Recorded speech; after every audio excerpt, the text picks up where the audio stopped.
Hi guys, this is Sam at Sterling Geo, and welcome to this month's 2-minute tip. In this tip, we'll be demonstrating how to use ports to optimize a spatial model within ERDAS Imagine and prepare it for batch processing. As you can see, here we have a ready prepared spatial model for creating a shapefile polygon of only the healthiest vegetation in an area.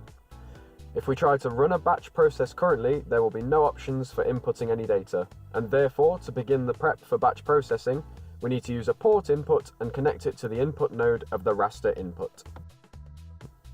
This port input will allow the batch process to know that there can be a changing variable, in this case a changing dataset, input into this node.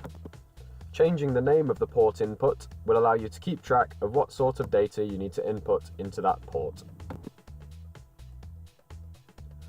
When the Run in Batch button is clicked again, it is easy to see that a file can now be added to the process. But what about the output file name?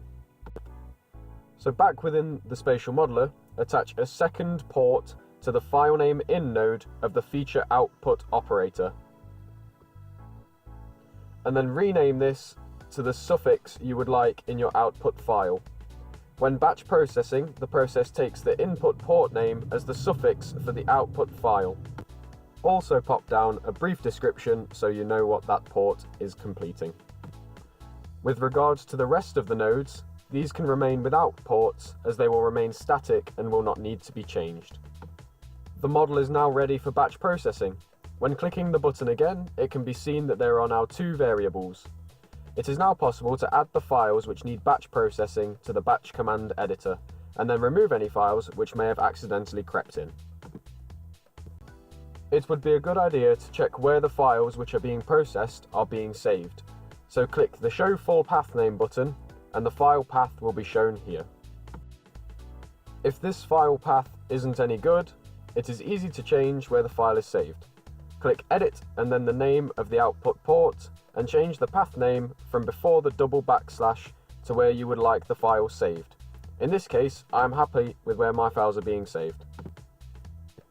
Once this has been completed, we can set the model processing, and a new window will pop up showing how far through the batch process the workflow currently is. When it is totally complete, click Dismiss and load an image to check that it has processed properly. And there we go, your output files. Thank you very much for watching this 2-minute tip. We hope you enjoy our spatial model.